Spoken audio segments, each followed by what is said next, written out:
Continuamos, www.hora60.com. Ya nos acompaña en el estudio Olga Centurión, quien es concejal de Participación y Compromiso Social del municipio de San Martín. Gracias por venir. En realidad, en mi opinión, es como sentir que a pesar de los años que tengo de edad y también en la política, el pronóstico superó, mejor dicho, la realidad de hoy del actual gobierno y sus medidas ha superado el pronóstico que muchos teníamos, y no como una cuestión del servicio meteorológico, sino por una cuestión estudiada de que este gobierno no iba a hacer otra cosa que la que está haciendo, porque evidentemente representa determinados grupos e intereses que en todo caso lo que hizo fue engañar a la ciudadanía diciendo que no iba a haber ajuste, diciendo que no iba a haber despidos, diciendo que iba a haber reactivación del mercado, que no iba a devaluar. Digo, esto es en la mentira, que entiendo que ha sido una estafa a quien de buena fe entendió que era una mejora y, como el eslogan decía, era un cambio si votaba la propuesta de Cambiemos. Los que estamos en la política y donde evidentemente tenemos la responsabilidad y la obligación de saber, de acuerdo al proyecto político que representa cada dirigente, qué es lo que después va a plasmar en medidas económicas, no nos sorprendió. Sin embargo, vuelvo a decir, el asombro que en tal poco tiempo hubiese una capacidad destructora de programas, de medidas, que sin duda habían sacado al país de un pozo terrible que fue a partir de la crisis del 2001, y donde todos los programas diseñados y dirigidos a la sociedad más vulnerable y a la que había quedado en un estado de vulnerabilidad, que era la clase media, algunos ya fueron abandonados, otros están siendo abandonados, con lo cual la preocupación es muy grande, sobre todo porque no hay hasta el momento una recepción por parte del presidente, de sus ministros, de reconocer los graves problemas en los que se está. Ellos prefieren seguir hablando de una trágica herencia y, de hecho, con sin duda el acompañamiento y la complicidad, diría yo, de la mayor parte de los medios de comunicación que siguen repitiendo esta historia, ¿no? Así que con muchísima preocupación. Y para el futuro, porque también a mí me gusta siempre repasar cómo se fue dando el contexto político actual. Arrancamos con un gobierno que nos pedía esperar 6 meses, después que nos pidió esperar hasta el 2017 y ahora que nos pide esperar hasta después de las elecciones legislativas para ver lo que pasa. Entonces, digo, desde la dirigencia política hay optimismo para el futuro, hay más preocupación, incertidumbre, ya más allá del primer año transcurrido, ¿no? Pensando ya en el 2017. No, hay más preocupación porque, de hecho, la cantidad de capitales que se creía y que de hecho se apostó para que vinieran a invertir y a posibilitar un despegue de la economía, como ellos les gustaba decir a este gobierno, no solo no ha ocurrido, sino que no va a ocurrir. Ya a esta altura del partido sabemos que esto no es así, las inversiones no llegan y no hay confianza ni credibilidad. Y en esto, digo, probablemente tampoco si hubiese sido otro gobierno, ¿no? Apostando a ese sentimiento nacional de los grandes empresarios y hago la diferencia de los grandes, del pequeño y del mediano, que está sufriendo estas políticas de una manera realmente atroz. Entonces es como, no nos podemos engañar, y tampoco apostamos, por lo menos desde mi humilde lugar político, tampoco apostamos al derrumbe, porque el derrumbe no beneficia a nadie, y lo más terrible después de un derrumbe, como pasa en cualquier orden de la vida, que reconstruir lo que quedó lleva décadas.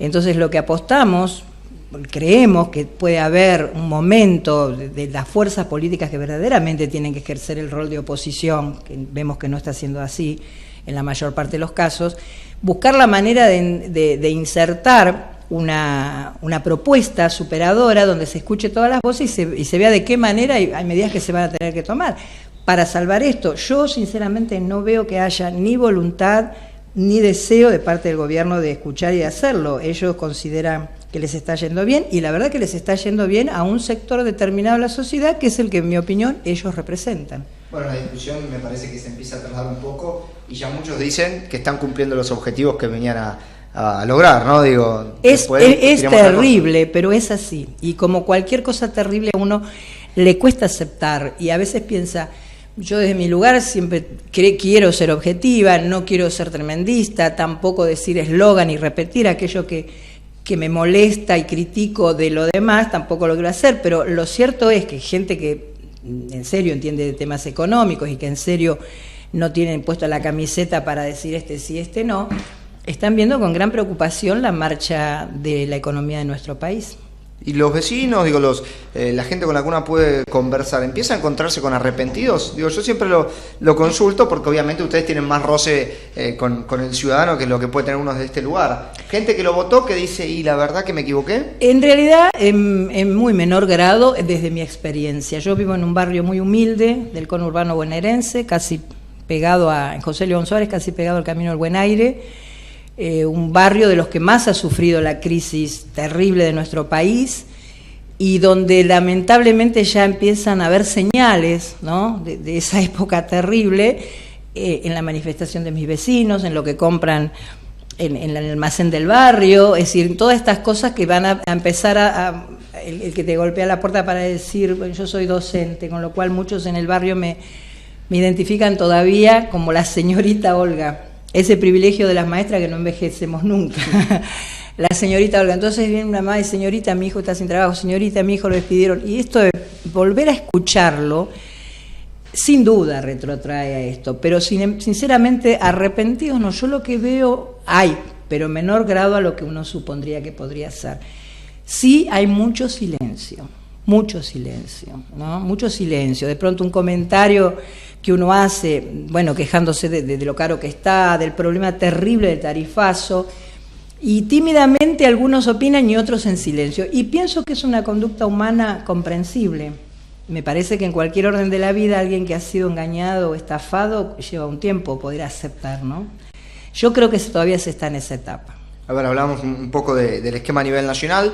Te consulto por el esquema a nivel provincial con el rol de María Eugenia Vidal, que me parece que es otro de los puntos importantes que ha logrado constituir el gobierno de Cambiemos y que muchos, incluso dentro del mismo espacio, dicen es la gran sostenedora hoy de todo el esquema político. ¿Te gusta su perfil? ¿No te gusta? ¿Cómo ves este desarrollo de año que hizo la gobernadora? No, yo tengo otra opinión. En realidad le daba muy poco crédito y tengo que reconocer que a lo que yo suponía que ella podía hacer en gestión, no me refiero a capacidad en absoluto y mucho menos tratándose de una mujer, porque creo que ese es uno de los errores de la sociedad de pensar que la capacidad tiene que ver con una cuestión de género, pero sí por una cuestión de trayectoria, de falta de experiencia en gestión, ni más ni menos para conducir la provincia de Buenos Aires. En ese sentido, creo que hay muchas situaciones de conflicto, no se ha quebrado, digo, pero sí disiento en que no es una figura, es una figura diferente de Macri, pero pienso que está totalmente diseñado, ¿no? Este esquema es un diseño que les está cerrando perfectamente porque de pronto lo que es de insulto, de demanda, va dirigido hacia el gobierno nacional, aun cuando las falencias terribles sean de la provincia, ¿no? Y esto me parece que es un acierto desde el punto de vista político de este gobierno, pero sí a nivel de las medidas de gobierno, de la provincia, de lo que sí puedo hablar con mucho conocimiento, porque por mi cuestión de docencia, a pesar de que hace tantos años que no estoy en la escuela, es donde más vínculo tengo, es el tema de cómo ellos dicen hemos elevado el cupo que era destinado a la copa de leche o al almuerzo. Los comedores, cosa que es verdad, servicio alimentario. Pero lo que no están diciendo es que en la mayor parte de los casos han reducido los cupos, han seleccionado por grados quiénes comen, si los de séptimo no, pero los de primer grado sí. Es una cosa terrible que está sucediendo hoy en la provincia de Buenos Aires, que también nos retrotrae a medidas que se tomaron en la década terrible de Menem, que empezaron haciendo eso, o sea, diciendo quiénes iban y no a comer, o mejor dicho, dando esa responsabilidad a los docentes de que en su propio aula tuviesen que decidir quiénes eran más pobres que otros, ¿no? Una cosa terrible, y eso está volviendo a ocurrir. Y en el caso de la periferia, comedores ya sea que funcionaban a nivel municipal o de las ONG, mucho de aporte de las iglesias, bueno, hoy ya no son solo los niños, ya vemos a las mamás embarazadas, ya vemos a los abuelos que van con el tupper, y esto que uno lo cuenta, para aquel que no camina esas calles, no lo puede creer. ¿Por qué no lo puede creer? Porque ¿cómo en tan poco tiempo este derrumbe? A ver, no quiere decir que de la noche a la mañana ocurrió, quiere decir que los sectores vulnerables que estaban sostenidos a través de distintos programas, a través de un trabajo irregular si se quiere, pero donde nosotros sabemos que en la cadena de producción y de consumo se va generando una articulación. Bueno, la señora que tenía la ayuda de una persona para los quehaceres domésticos, pero que dependía de un sueldo limitado, bueno, esa señora ya no va a contratar a nadie que le ayude en los quehaceres domésticos. La que llamaba al vecino del barrio que le corte el pasto, tampoco lo está haciendo. Hablo de los sectores más vulnerables, que es donde yo vivo. Y esto se está dando a mayor escala en otros lugares. Entonces, la provincia de Buenos Aires está muy mal. El tema de la seguridad no solo que no ha mejorado, sino que hay una sensación como de, yo diría, armado televisivo, ¿no? Donde, y como debe ser, porque nosotros terminamos agradeciendo en general todos los ciudadanos cuando alguien hace lo que tiene que hacer. Por ejemplo, investigar y detener una banda de narcotraficantes.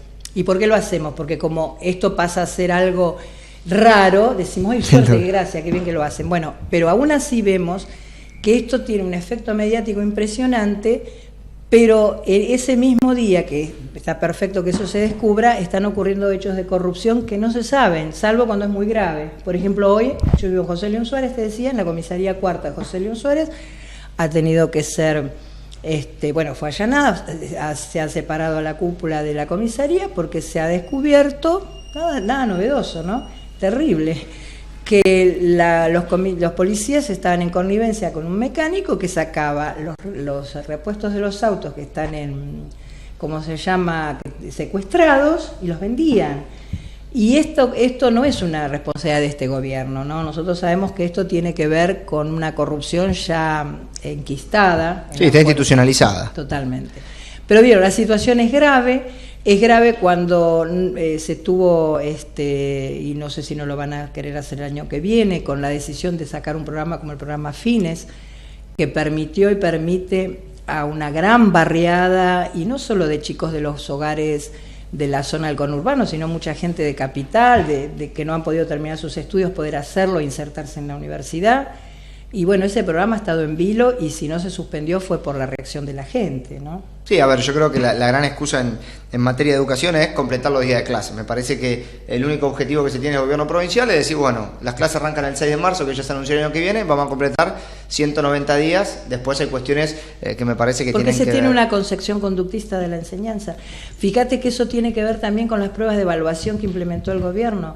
Son, desde todo punto de vista pedagógico, inadmisibles. Justo me sacaste la consulta, digo, la última como para meternos de lleno en San Martín, digo, como aprovechando la docencia. Polémica por lo que fue el plan Aprender o el programa con estas evaluaciones. Bueno, hubo mucha reacción favorable, por suerte, en defensa de los alumnos, en defensa de que fueran los docentes como digamos, entidad los que diseñaran y armaran los programas de evaluación. Hubo escuelas que no tomaron las pruebas, hubo padres que se negaron a que sus hijos lo tomaran, y con esto no hay que hacer una cuestión partidaria en el sentido de la camiseta, una cuestión que, como la salud, se supone que la educación debe trascender las fronteras de quien gobierne en el turno que le toque, ¿no? Pero fíjese que una de las cosas más terribles es que en una escuela primaria se quiere aplicar un sistema general para todos, cuando durante años se ha trabajado lo que se llama el PEI, que es el Proyecto Educativo Institucional, que tiene el valor, si se hace seriamente, justamente desde cada lugar de jerarquizar aquellas cuestiones culturales, de idiosincrasia que cada pueblo tiene, ponerlo en valor y superar a través de los contenidos de la currícula. Bueno, todo esto se estaría dejando sin ningún valor cuando tomamos una prueba estandarizada, que además no está, no sé si usted tuvo oportunidad como estudiante de hacer seguramente un multiple choice, ¿no? Sí, señor. Aun cuando se estudia mucho, a uno le puede ir mal. Sin duda. Y aun cuando no se estudia nada, a uno le puede ir bien. Digo, esto solo como vara de medición y de evaluación no nos está dando ninguna referencia de nada. Pero a vos, si fuese una buena prueba, desde el punto de vista de la medición, no lo es para un alumno que no está familiarizado, que además viene un extraño a tomarla, ni siquiera su maestro. Pero lo más grave es el fin. El fin por el que se toma es para, de acuerdo al rendimiento, determinar cuáles son escuelas de primera categoría, de segunda o de tercera. Y en base a eso los docentes van a cobrar más o menos. Digo, es una barbaridad. Usted sabe que hoy por hoy en la provincia de Buenos Aires lo que determina si una escuela es considerada de primera categoría, que en realidad lo único que varía es el sueldo del personal directivo, algunos otros maestros auxiliares que puede tener o no, es la cantidad de secciones de alumnos, digamos. Es decir, bueno, a ver, San Martín tiene 24 concejales, que es arbitrario, no, es en función a los habitantes. A los habitantes, exacto. Bueno, las escuelas van a ser de primera o segunda o tercera categoría de acuerdo a la cantidad de alumnos que tengan, no si el alumno sacó un 10 o un 5. Bueno, esto hay que charlarlo y los padres que entendieron de qué se trataba se opusieron, ¿no? Por eso digo, la idea que yo tengo en la provincia de Buenos Aires, en este caso de la gobernadora, es en principio de un gran pragmatismo. En educación no se puede ser pragmático. Y después de una actitud con esa cara aniñada, como de que todo está bien y que nada es grave en la provincia, siguen estando los focos terribles en los barrios donde se vende la droga y bueno, si no son las grandes organizaciones, el daño que causan también es terrible. Y esto si no se parte de una base fundamentalmente de sinceramiento y de humildad, y no de seguir echando la culpa al gobierno anterior, es muy difícil que lo logren contener, ¿no? Bueno, me parece que deseamos todos los bonaerenses que justamente se revierta esto. Quiero charlar de San Martín y consultar a modo de introducción el municipio en términos generales y José León Suárez en términos particulares, cómo está la situación de manera genérica y después sí puntualizar quizás sobre cuestiones particulares, cómo se ve hoy en día la situación. El municipio en la actualidad no escapa a las generalidades de la ley, ¿no? Entonces, después de un periodo de un gran crecimiento industrial, comercial, sobre todo de las pequeñas empresas, porque San Martín se ha caracterizado por tener muchísimas pymes. De hecho, hay una ordenanza de muchos años, cuando era intendente Brown, que declaró a San Martín ciudad de la industria, porque realmente es un polo industrial. Y con esto, digo brevemente, sin hacerlo pesado, toda la historia nacional se ve reflejada en San Martín en cuanto al tema industrial, por eso durante el gobierno anterior tuvo un crecimiento impresionante, los que vimos cómo estaban los galpones cerrados, las máquinas arrumbadas y después todo eso vuelto a poner en actividad. Ahora se ve con gran preocupación que al no haber consumo, o haber bajado, mejor dicho, el consumo interno, muchas empresas ya empezaron a sentir esto. El tarifazo fue como la frutilla del postre, en el sentido de que lo único que faltaba era tener ese terrible problema. Así que San Martín está viviendo una crisis igual a la de los demás, pero que se ve agigantada porque son muchos más los espacios de producción y comercio. Ya se ven, lamentablemente se alquila. Y bueno, hay en San Martín una interesante, por un lado, reacción. Se está armando una multisectorial con participación, sobre todo, de las pequeñas empresas, que son las que primero reciben, digamos, o por lo menos las que primero pueden decir ya no puedo pagar los sueldos, ¿no? Sin duda. Entonces están activos junto con los gremios, sobre todo a través del tema del tarifazo. San Martín tuvo la ventaja que el intendente Catopois presentó un amparo por el tema del servicio de energía eléctrica, lo cual permitió todo este tiempo que eso estuviese frenado. Ahora se está viendo qué va a pasar con esa causa. Sí, lo terrible noticia fue que las pymes quedan fuera de ese amparo. Así que desde ese punto de vista San Martín está con un problema grave.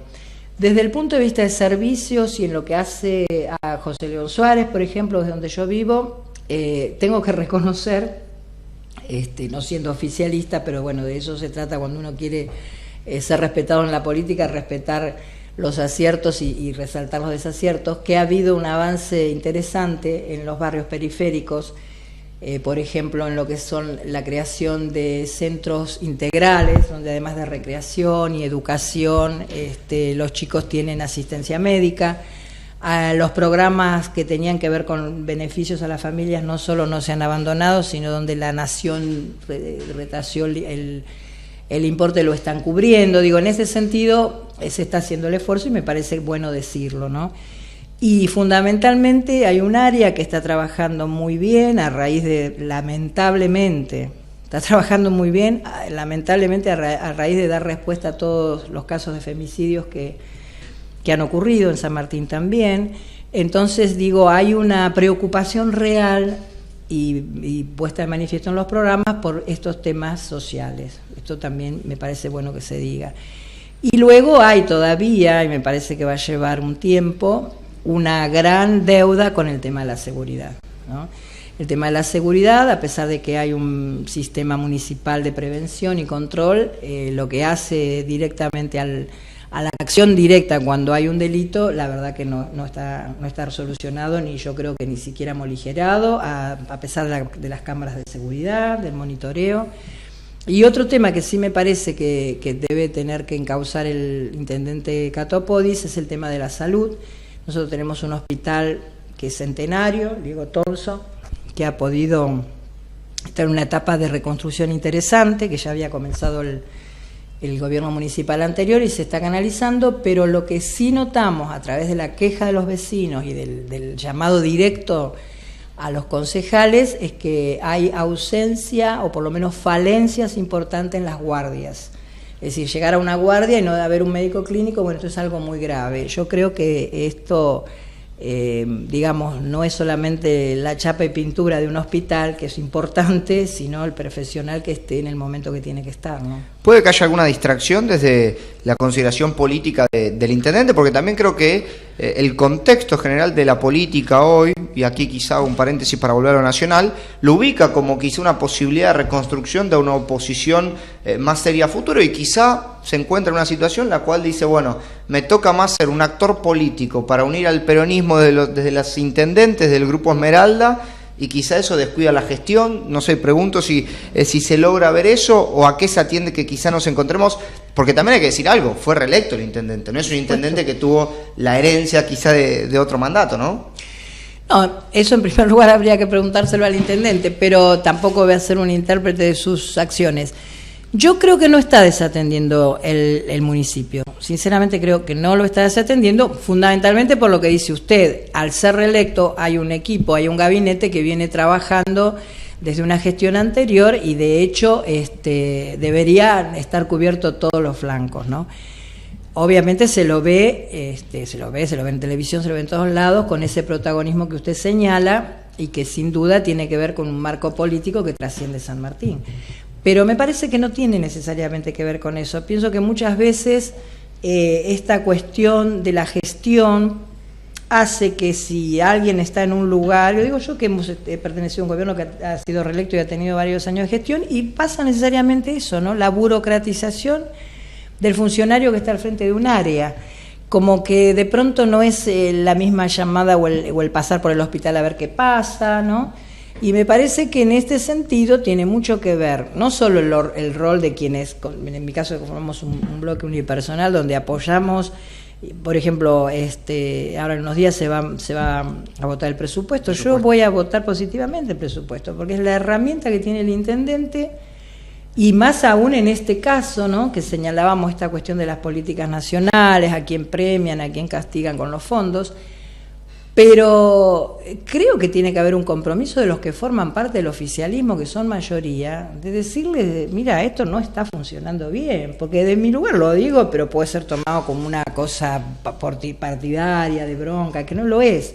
Me parece que el compromiso tiene que ser de todos, porque si no señalamos los errores, es como decir, bueno, cuando después la gente ya se cansa y ni siquiera lo dice, lo traduce en la urna, en las urnas con los votos, ya es tarde. No, sin lugar a duda. ¿Y el trabajo legislativo este año cómo fue desde el Consejo? Este año no fue muy fructífero en el sentido de la cantidad de sesiones que no fueron, algunas se unificaron, una cuestión de unificar temarios, pero me parece que fue interesante en el marco de respeto de algunas cuestiones que se pudieron trabajar, que salieron por consenso y algunas por unanimidad. Yo presido la Comisión de Cultura, Educación y Derechos Humanos, entonces estoy trabajando muy vinculada con la Comisión de Memoria, Verdad y Justicia. Soy exalumna de un colegio del Normal de San Martín que ha tenido un fatal protagonismo porque ha tenido muchos alumnos egresados desaparecidos, entre los 3 colegios que funcionan ahí alrededor de 40. con lo cual ahí siempre estamos acompañando lo que hacen la comisión de alumnos que investigan y encuentran personas que han sido alumnas de la escuela, y bueno, y se mantiene una memoria activa. ¿Y por qué le digo esto? Porque no sé si hace 2 sesiones atrás, se pudo impulsar, o mejor dicho, pero con acompañamiento del Consejo, un pedido, más que nada un interés, solicitando el funcionamiento de la bicameral, que por ley nacional debería funcionar para investigar todas aquellas influencias o acciones que tuvieron que ver de parte de los dueños de las empresas, de los civiles, durante la terrible dictadura. Y bueno, esto que por ahí es nada más que una expresión, digamos, de deseo, porque no es vinculante, marca un posicionamiento para empujar de distintos municipios, distintos consejos deliberantes, que se ha tenido en cuenta que esa comisión existe por ley y que debería estar funcionando, ¿no? Y después, bueno, digamos, en ese sentido, otras acciones que fueron en su momento cuando fue la detención de Milagro Sala, bueno, nuestro repudio a una detención que entendíamos que era ilegal, porque en ese momento se estaba hablando de una contravención. Y bueno, obviamente no fue acompañado, no digo obviamente, no debería ser obviamente, pero está lo ideológico, sí. ¿No? Que, por ejemplo, el bloque de Cambiemos no lo acompañó, habrá considerado que con eso estaba revelándose al presidente o al gobernador de Jujuy, pero lo cierto es que no se pudo hacer. Mañana algunos concejales vamos a ir a la sesión, una situación de respeto y de adhesión a lo que está sucediendo ahora en la carpa, pidiendo que se tenga en cuenta la resolución de la ONU en cuanto a la liberación de Milagro Sala, con la imagen de Milagro Sala. Veremos quiénes acompañan o no. Yo creo que no se trata de colgarse una foto, sino de, en los hechos y en la acción, estar permanentemente atentos a estos actos que nos traen recuerdos tan terribles. No es solo Milagro Sala. Me parece que el daño económico que está infligiendo este gobierno es muy grande, pero en mi opinión el cultural lo supera. Es terrible que ya que fui con un periodista, conductor, que se investiguen los correos de los periodistas, los correos, las cuestiones de Facebook. Es terrible que haya presiones, es terrible que los chicos de hace un poco más de mes de la Garganta Poderosa, por ir a decir lo que le había pasado en un canal de televisión, fueran reprimidos. Es decir, son señales muy fuertes que me parece que no tenemos que dejar pasar, independientemente de quién haya votado cada uno.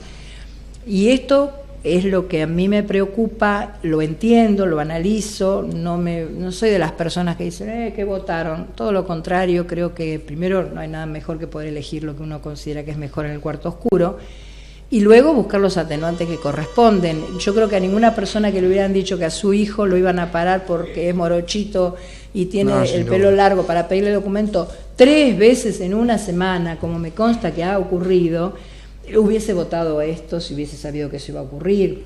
Digo, qué terrible cuando volvamos los padres, bueno, yo ya soy abuela obviamente, a tener más miedo a la policía que a un delincuente en la calle por si se llevan a nuestro hijo sin los documentos o porque estaba en una esquina tomando cerveza. Y esto está ocurriendo. Entonces digo, desde esta comisión, que si bien es un consejo deliberante de un partido, de un distrito como el de San Martín, estamos tratando de levantar las voces cada vez que ocurre esto. Bueno, me parece también importante en la consideración del trabajo de la comisión y de la temática, pensar algo respecto al informe oficial que salió en el día de ayer, donde es por lo menos particular, ¿no? Digo, 6.348 desaparecidos durante la última dictadura, con la firma ni más ni menos que con el ministro de Derechos Humanos. Es, insisto, una situación extremadamente curiosa, que realmente creo que todos los consejos deliberantes deberían por lo menos exponer algo al respecto. No sé si la consideración es similar en este caso. Yo considero que sí, porque fíjese, hay una discusión que a veces se instalan los propios concejales, que por qué nos vamos a ocupar de temas nacionales si la gente nos votó para los temas del distrito, cosa que es así. Pero hay una situación que trasciende las fronteras de las jurisdicciones, ni más ni menos que los derechos humanos. Es decir, yo no puedo decir, bueno, los derechos humanos de San Martín es hasta acá, bueno, el límite con San Isidro, que se ocupe San Isidro. No, cuando es vulnerado un derecho humano de un ser en cualquier lugar del mundo, pero si estamos hablando de la Argentina, tenemos que levantar las voces a aquellos que tenemos la posibilidad de hacerlo. Yo creo que hacen una provocación constante. Cayó mal este informe, obviamente teniendo en cuenta las vivencias que uno tuvo y el trabajo que viene elaborando ya en los últimos años, ¿no? Pero que además no se entiende, o sea, yo por ejemplo no me creo eso de prueba y ensayo y error, ¿no? Porque ellos avanzan un poco, pues dicen disculpen, no lo sabía. Yo creo que está estudiado hasta dónde puede una sociedad dejar pasar o permeabilizar algunas cuestiones tan graves como esta. Pero también estoy convencida de que es no solo la expresión en los ámbitos donde uno se puede expresar, sino la movilización y la expresión en la calle lo que puede frenar medidas de este gobierno, como ya ha ocurrido. Yo participé el viernes con otros compañeros de la multisectorial en la movilización en Plaza de Mayo. Me pareció muy interesante el discurso de Hugo Yasky, porque él sigue con todo criterio llamando a la unidad de los dirigentes obreros de la clase obrera, entendiendo que los motivos son obvios. Creo que nunca hubo en la Argentina tantos motivos para hacer una huelga y parar un país. Nunca hubo tantos motivos como ahora, pero además porque entiende que de la única manera que se puede enfrentar un poder tan impresionante como el que hoy ejerce Macri, pero que está representando al poder de la región, no es casual lo que pasa en Brasil, sin ninguna duda. Entonces, digamos, alguien que le interesa realmente la política está viendo todo esto, y al estar viendo todo esto entiende que es muy grande a lo que se debe enfrentar uno para cambiar las condiciones. Y entonces me pareció excelente desde el punto de vista de que sí o sí hay que llamar a la unidad. Desde lo visceral, digo, qué traidores que son estos dirigentes obreros que hoy no están no solo tomando una medida, sino dando señales de que no solo las condiciones laborales de los que tienen aún el trabajo, sino lo terrible que es aquellos que ya lo perdieron. El perder el trabajo, yo pienso que es algo, sin compararlo con temas personales terribles, como puede ser la muerte de alguien muy allegado, la pérdida de libertad. No me imagino otra cosa peor que la de perder el trabajo para un jefe o una jefa de familia. Sin ninguna duda, coincido con esa situación. Deseo, Olga, para lo que queda de este 2016, tanto para todos los argentinos como para los vecinos de San Martín. Bueno, fundamentalmente con respecto a San Martín, que se terminen algunas obras de canalización que tienen que ver con la posibilidad de que los barrios que están justamente lindando al Camino del Buen Aire no sufran problemas de anegamiento cada vez que hay lluvias muy fuertes, como nos está pasando en este último tiempo, que se mejore fundamentalmente el sistema de salud municipal y la seguridad. Digo, que se mejore, esto es un tema a largo plazo, pero creo que tiene que estar en la mente de todos los sanmartinenses.